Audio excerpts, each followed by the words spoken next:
अगर आप big bang को एक विस्फोट के रूप में देखते हैं तो हम इसे एक ही मूल बिंदु से जोड़ सकते हैं। लेकिन क्या होगा अगर यह एक ही समय में हर जगह हुआ? किसी भी व्यक्ति के लिए, यहां तक कि एक पेशेवर खगोल भौतिकीविद के लिए भी सबसे कठिन अवधारणाओं में से एक है बिग बैंग और विस्तारित ब्रह्मांड का विचार। दूर दूर तक हमारी सबसे शक्तिशाली दूरबीनों की सीमा पर आकाश गंगाएं हमसे इतनी तेजी से दूर जा रही हैं कि उनके सितारों द्वारा उत्सर्जित प्रकाश उनकी मूल तरंग दैर्घ्य से 12 गुना तक फैल गया है। ये फैली हुई प्रकाश तरंगें विस्तारित ब्रह्मांड का परिणाम हैं और वे लगभग, लेकिन बिल्कुल नहीं, उन आकाश गंगाओं के लिए समान हैं जिन्हें हम अंतरिक्ष में सभी दिशाओं में देखते हैं। क्या यह अंतर और यह तथ्य कि एक दिशा में विपरीत दिशा की तुलना में उसके पिंडों के लिए थोड़ा अधिक रेडशिफ्ट है, हमें इस बारे में कुछ बताता है कि इतने अरबों साल पहले बिग बैंग वास्तव में कहां हुआ था? यही वह बात है जिसे अंकित जानना चाहते हैं और पूछते हैं, यदि आप हमारी ओर आने वाले प्रकाश के लिए रेड शिफ्ट और पीछे हटने वाले प्रकाश के लिए ब्लू शिफ्ट का उपयोग करते हैं, तो क्या हम बता सकते हैं कि बिग बैंग की उत्पत्ति के संबंध में हम ब्रह्मांड में कहां हैं? यह ऐसा कुछ नहीं है जो हम आम तौर पर खगोल भौतिकी में करते हैं, और अच्छे कारणों से, लेकिन हम ऐसा कर सकते हैं। आइए देखें कि अगर हम पहले ऐसा करते हैं तो हम क्या सीखते हैं, और फिर आइए जानें कि हम ऐसा क्यों नहीं करते हैं। जब हम ब्रह्मांड को देखते हैं तो हम पाते हैं कि आकाश गंगाओं से हम जो प्रकाश मापते हैं और हम उन आकाश गंगाओं को कितनी दूर मापते हैं के बीच एक शानदार सुसंगत संबंध है। औसतन, जैसा कि सभी अलग अलग दूरियों पर हजारों हजारों आकाश गंगाओं के लिए पुष्टि की गई है, एक आकाश गंगा हमसे जितनी दूर होगी उसका प्रकाश उतना ही अधिक मात्रा में लाल हो जाएगा। हम न केवल सभी दिशाओं में इस संबंध को देखते हैं, बल्कि यह उल्लेखनीय रूप से सरल है। जिस गति से हम अनुमान लगाते हैं कि ये आकाश गंगाएं हमसे कितनी दूरी पर चल रही हैं, वह सीधे तौर पर उनकी मापी गई दूरी के समानुपाती है। यह एक महत्वपूर्ण अवलोकन था जो पहली बार 1920 के दशक में किया गया था, जिसके कारण ब्रह्मांड विज्ञानियों ने निष्कर्ष निकाला कि ब्रह्मांड का विस्तार हो रहा है। कोई वस्तु जितनी दूर होती है उतनी ही तेजी से हम उसे हमसे दूर होते हुए देखते हैं। यह एक ऐसा नियम है जो अब तक हम लगभग एक पूरी सदी तक देख पाए हैं। हालांकि जब हम बहुत बारीक स्तर पर देखते हैं तो हम देखते हैं कि दिशात्मक अंतर बहुत ही मामूली है।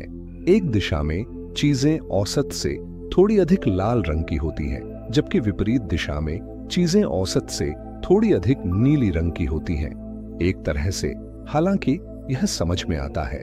विचार करें कि ब्रह्मांड पूरी तरह से एक समान नहीं है, बल्कि इसमें गुरुत्वाकर्षण संबंधी खामियां हैं। अंतरिक्ष के वे क्षेत्र जिनमें औसत से अधिक पदार्थ होते हैं, जैसे तारे, आकाशगंगाएं तथा आकाशगंगाओं के समूह और समूह, तथा अंतरिक्ष के वे क्षेत्र जिनमें औसत से कम पदार्थ है, जिन्हें ब्रह्मांडीय रिक्तियां कहा जाता है, तथा जिन्होंने अपना पदार्थ सघन संरचना समृद्ध क्षेत्रों में खो दिया है। यदि ब्रह्मांड में पदार्थ द्वारा वस्तुओं को खींचा जा रहा है और वह पदार्थ समान रूप से वितरित नहीं है, तो यह स्वाभाविक है कि प्रत्येक वस्तु, निकटवर्ती और दूरवर्ती आकाशगंगाएं, और यहां तक कि हमारी अपनी आकाशगंगा और स्थानीय समूह, अपने आसपास की प्रत्येक वस्तु के गुरुत्वाकर्षण प्रभाव द्वारा धकेली और खींची जाएंगी। जब हर चीज आपसी गुरुत्वाकर्षण बलों के कारण सापेक्ष गति में आ जाती है, तो हम वास्तव में कैसे जान सकते हैं कि हम बाकी ब्रह्मांड के सापेक्ष किस तरह से गति में हैं? शुक्र है कि प्रकृति हमें एक रास्ता देती है। अंतरिक्ष में सभी दिशाओं में विकिरण का एक बहुत ठंडा, कम ऊर्जा वाला लेकिन सर्वव्यापी स्नान है, कॉस्मिक माइक्रोवेव बैकग्राउंड, या संक्षेप में CMB। इसकी पहली भविष्यवाणी 1940 के दशक में की गई थी, क्योंकि यह महसूस किया गया था कि अगर ब्रह्मांड आज फैल रहा है तो यह अतीत में छोटा रहा होगा। यदि एक फैलता हुआ ब्रह्मांड अपने माध्यम से यात्रा करने वाले प्रकाश की तरंग दैर्घ्य को बढ़ाता है, तो इसका मतलब है कि पहले के समय में घड़ी को पीछे की ओर चलाना ब्रह्मांड को सिकोड़ने जैसा है। और इसलिए इसके माध्यम से यात्रा करने वाले प्रकाश की तरंग दैर्ध्य को संकुचित करना है। पहले के समय में उस प्रकाश की ऊर्जा अधिक रही होगी और इसलिए ब्रह्मांड अधिक गर्म रहा होगा। अगर हम ब्रह्मांड की कल्पना करें तो यह इतना गर्म हो सकता था कि तटस्थ परमाणु भी नहीं बन सकते थे, क्योंकि उच्च ऊर्जा वाले प्रकाश के क्वांटा ने उन परमाणुओं को आयनित कर दिया होगा। और इसलिए जैसे जैसे ब्रह्मांड का विस्तार और ठंडा हुआ, हम उम्मीद करेंगे कि प्रकाश की तरंग दैर्ध्य बढ़ेगी, जिससे हमें एक समान कम ऊर्जा वाली पृष्ठभूमि मिलेगी जो आज तक बनी हुई है। इसलिए यदि हम इस पृष्ठभूमि को माप सकें और पाएं कि यह पूरी तरह एक समान नहीं है, बल्कि एक दिशा को दूसरी दिशा से अधिक तरजीह देती है, तो हम इसका उपयोग बिग बैंग के घटित होने के स्थान के विश्राम फ्रेम के सापेक्ष ब्रह्मांड में अपनी गति को मापने के लिए कर सकते हैं। यह उल्लेखनीय रूप से अविश्वसनीय परिशुद्धता से मापा गया है। ब्रह्मांड सभी दिशाओं में CMB से औसत पृष्ठभूमि तापमान 2.7255 केल्विन है, पूर्ण शून्य से 3 डिग्री से भी कम। लेकिन एक दिशा में यह औसत से लगभग 3.4 मिली केल्विन अधिक गर्म है और विपरीत दिशा में यह औसत से लगभग 3.4 मिली केल्विन अधिक ठंडा है, जबकि अन्य सभी दिशाएं ब्रह्मांड के माध्यम से इसे गति होने की व्याख्या का समर्थन करती है। जब हम इसे गति में बदलते हैं और हमारी आकाश गंगा में सूर्य की गति को इसमें शामिल करते हैं, तो हम पाते हैं कि इसका अर्थ यह है कि हमारी आकाश गंगा ब्रह्मांड में लगभग 620 किलोमीटर प्रति सेकंड की गति से चलती है, सिंह तारामंडल की ओर और कुंभ तारामंडल से दूर। यदि हम जटिल गणित की मदद से यह मान लें कि हमने लगभग पूर्णतया एक समान ब्रह्मांड में विश्राम से शुरुआत की थी, तो हम यह पता लगा सकते हैं कि यह संचयी गुरुत्वाकर्षण खिंचाव हमें उस प्रारंभिक बिंदु से कितनी दूर ले गया है जहां सभी दिशाएं लगभग समान तापमान पर होंगी। जवाब: हम उस केंद्र बिंदु से लगभग 14 से 20 मिलियन प्रकाश वर्ष दूर हैं। सरलता के लिए हम इसे 17 मिलियन प्रकाश वर्ष कहेंगे। दूसरे शब्दों में, यदि आप विस्तारित ब्रह्मांड में सभी आकाश गंगाओं को ले सकें, माप सकें कि विस्तारित ब्रह्मांड में वे तीनों आयामों में एक दूसरे से कैसे दूर जा रही हैं तथा उस गति को एक बिंदु पर वापस ला सकें, तो वह बिंदु वहीं होगा जहां हम आज हैं, वहां से लगभग 17 मिलियन प्रकाश वर्ष दूर। यह आश्चर्यजनक रूप से बहुत करीब है। आखिरकार हम सभी दिशाओं में लगभग 46.1 बिलियन प्रकाश वर्ष तक देख सकते हैं और 17 मिलियन प्रकाश वर्ष हमसे ब्रह्मांड की त्रिज्या का केवल 0.37% दूर है। क्या यह संयोग है? क्या हम संयोगवश पूरे ब्रह्मांड में बिग बैंग के केंद्र के बहुत करीब, लेकिन बिल्कुल उसके पास नहीं, अस्तित्व में आए? हमें इस पर गंभीर संदेह है। इस व्याख्या को नापसंद करने के लिए अवलोकन संबंधी कारण और सैद्धांतिक कारण दोनों हैं, और इसे अब विस्तारित ब्रह्मांड या बिग बैंग की एक प्रशंसनीय व्याख्या के रूप में गंभीरता से नहीं लिया जाता है। सैद्धांतिक रूप से आप सभी आकाश गंगाओं की स्पष्ट गति को एक बिंदु पर वापस तभी ट्रैक कर सकते हैं जब वे सभी किसी तरह के विस्फोट से उभरी हों। जैसे अगर आपके पास एक ग्रेनेड है जो फट गया है, तो आप विस्फोट बिंदु को खोजने के लिए छर्रे के प्रक्षेप पथ का पता लगा सकते हैं। आप सभी आकाश गंगाओं की गति का पता लगा सकते हैं यदि वे भी किसी विस्फोट बिंदु से उभरी हों। लेकिन विस्फोट और विस्तार एक ही बात नहीं है। विस्फोट अंतरिक्ष में होने वाली एक घटना है और उस विस्फोट से निकले छर्रे अंतरिक्ष में घूमते हैं। हालांकि विस्तार अंतरिक्ष में होने वाली एक घटना है और यह इस बात को प्रभावित करता है कि आपके ब्रह्मांड में मौजूद वस्तुएं एक दूसरे को कैसे देखती हैं। मुझे जो सबसे अच्छा उदाहरण पता है वह है आटे की एक गेंद जिसमें किशमिश है।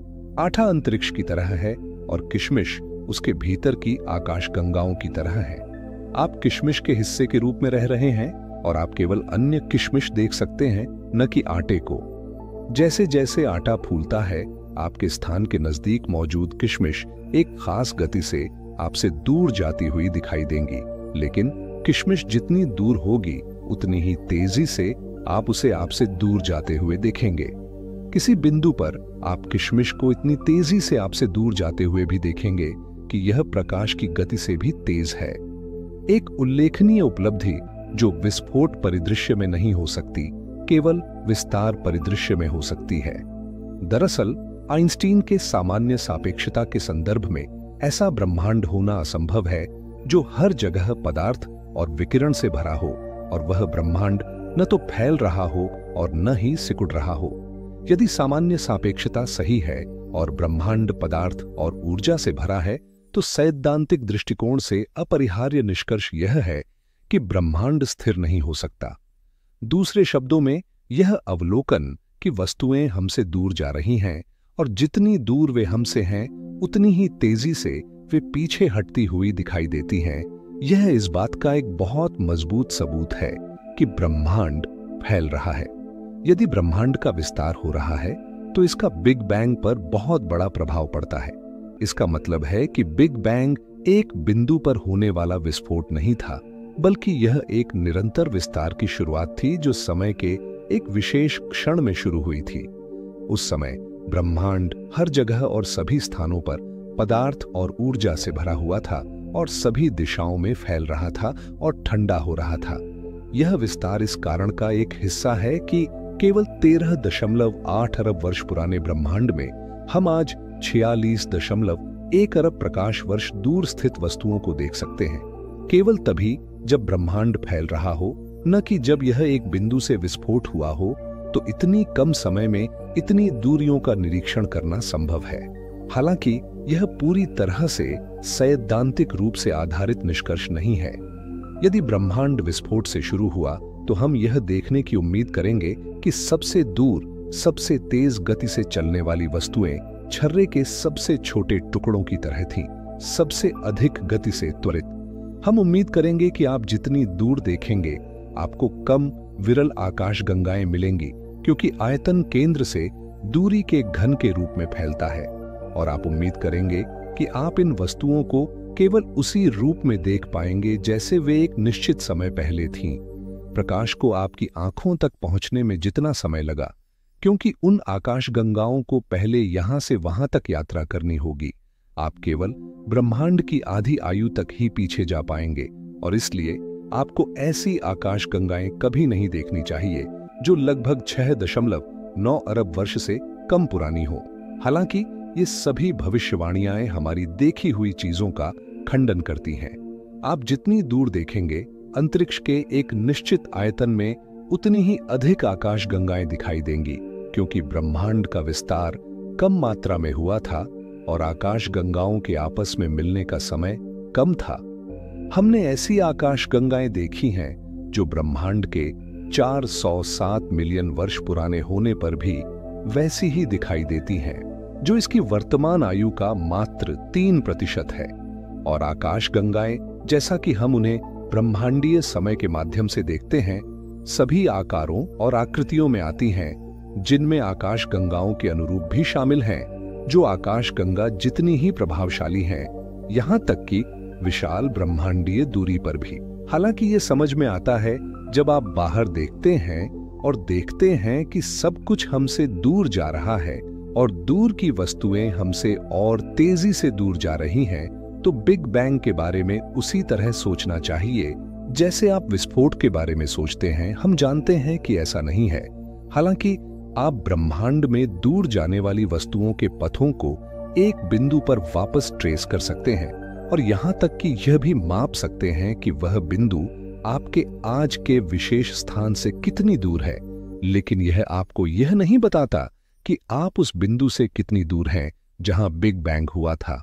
इसके बजाय यह आपको बताता है कि अगर आप पर कोई शुद्ध गुरुत्वाकर्षण बल नहीं होता तो आप कहां होते। उस स्थान से आपको संचयी रूप से कितनी दूर खींचा और धकेला गया है। वास्तव में ब्रह्मांड का कोई केंद्र नहीं है, या दूसरे दृष्टिकोण से अंतरिक्ष में हर बिंदु और ब्रह्मांड में हर पर्यवेक्षक खुद को केंद्र में होने का समान दावा कर सकता है। जैसा कि खगोल भौतिकीविद केटी मैक ने एक बार शानदार ढंग से कहा था, ब्रह्मांड उसी तरह फैल रहा है जिस तरह आपका दिमाग फैल रहा है। यह किसी भी चीज में नहीं फैल रहा है, बस आप कम घने होते जा रहे हैं।